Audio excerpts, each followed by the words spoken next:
Here is the another question of Feb March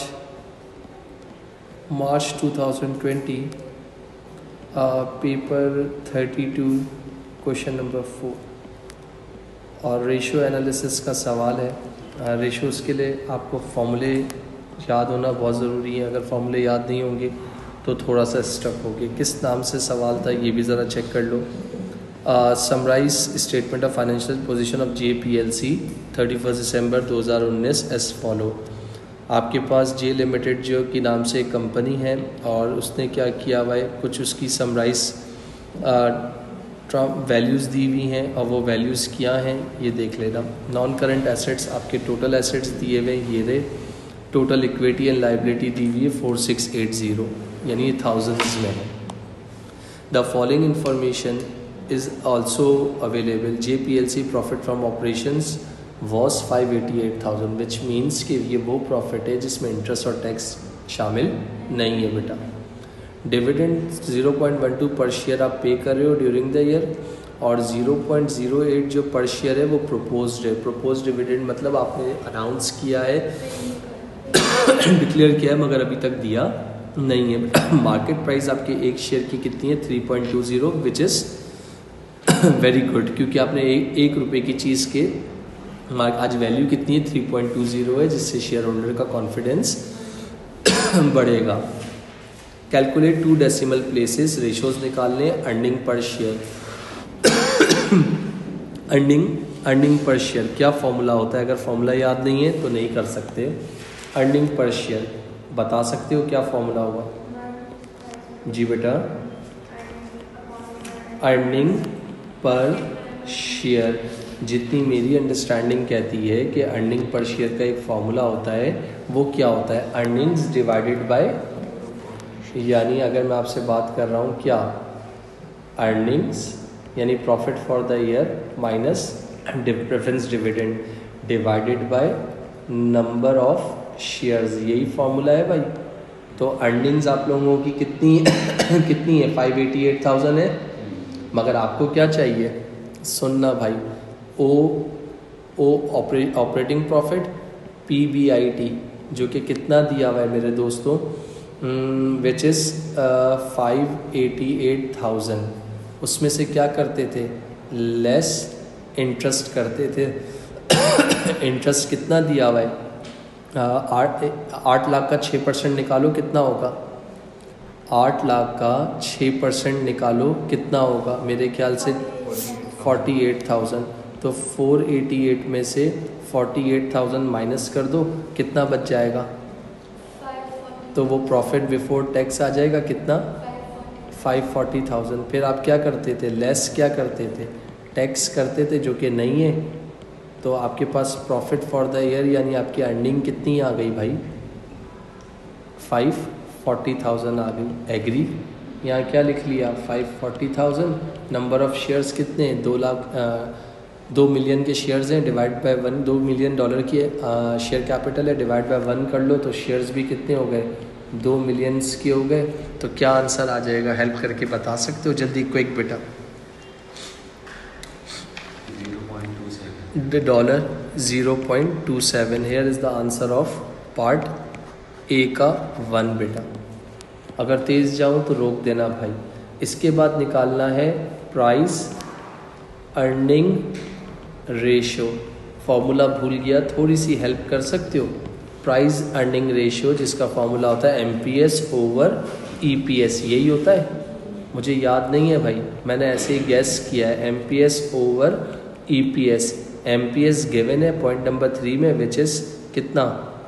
3.20। Mobile please बंद कर लीजिए। Divided by EPS कितना निकाला है? 0.27। तो आपके पास प्राइस अर्निंग रेशियो कितना हो जाएगा? जल्दी बता दो। 11.85। This is your price earning ratio बेटा। इसके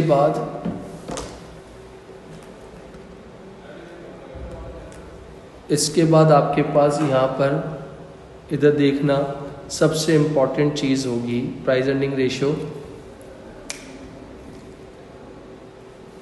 प्राइस अर्निंग रेशियो के बाद आपके पास बोला था डिविडेंड कवर। अगर फॉर एग्जांपल हाल तो आप लोगों का यही लग रहा है कि आपको फॉर्मूले याद नहीं है। डिविडेंड कवर क्या है फॉर्मूला? इंटरेस्ट एक्सपेंस, क्या फॉर्मूला है? डिविडेंड का, वही मैं कह रहा हूँ ना, फॉर्मूले याद नहीं है तो इसका मतलब क्या फॉर्मूला है?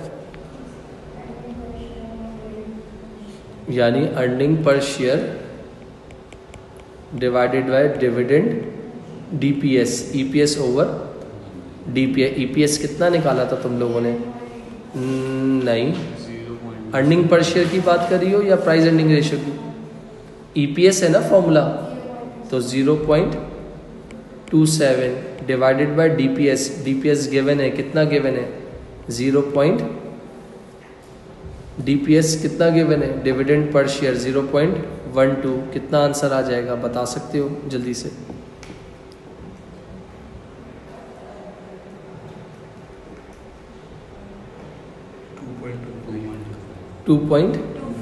2.25 टाइम्स बेटा।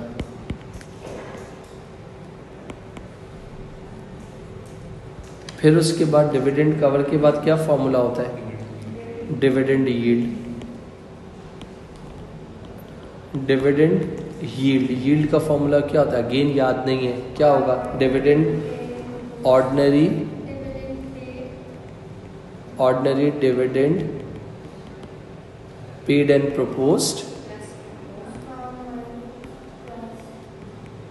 proposed divided by MPS into MPS into 100।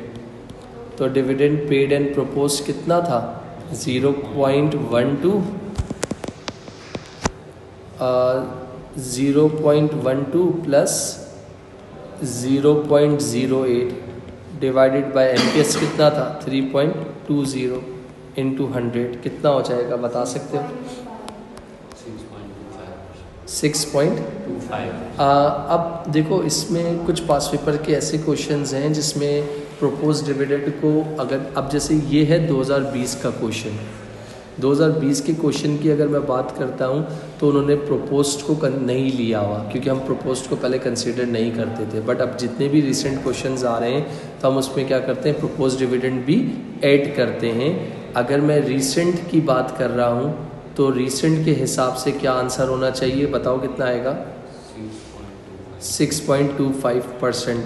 और अगर मैं इसकी MS की बात करता हूँ यानी मार्किंग स्कीम की बात करता हूँ तो उन्होंने क्या किया हुआ है? 0.12 डिवाइडेड बाय 3.20 इंटू 100। तो अकॉर्डिंग टू मार्किंग स्कीम तो आपके पास कितना आंसर है? 3.75%। डन बेटा। अभी रिसेंट जो है हम डिविडेंड पेड एंड प्रपोज दोनों कंसिडरेशन में लेते हैं बेटा।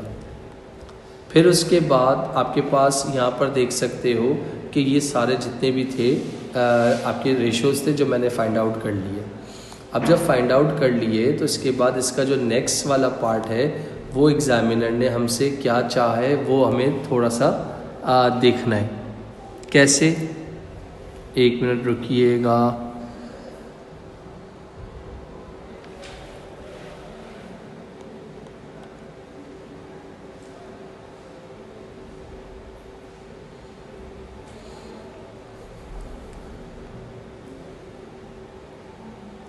अब इन्होंने यहाँ पर आपके पास 1 मिनट,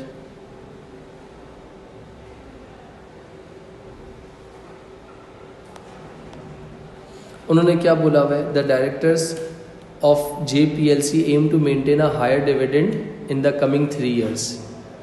डायरेक्टर है JPLC का, वो इस चीज़ को एम बना रहा है, टारगेट बना रहा है कि वो डिविडेंड, हायर डिविडेंड कवर हो इन द अपकमिंग 3 years। तो वो क्या ऐसे इनिशिएटिव उसको लेने चाहिए जिससे जो हमारा जो डिविडेंड है, डिविडेंड कवर है जो पार्ट बी, अच्छा इसके नीचे जो आपके पास एडिशनल इन्फॉर्मेशन है ना पार्ट सी की, वो फ़िलहाल आपको सॉल्व नहीं करनी। इस वजह से नहीं करनी क्योंकि वो IS है और IS अभी हमने पढ़े नहीं है। अभी हम कौन से टॉपिक को कवर कर रहे हैं?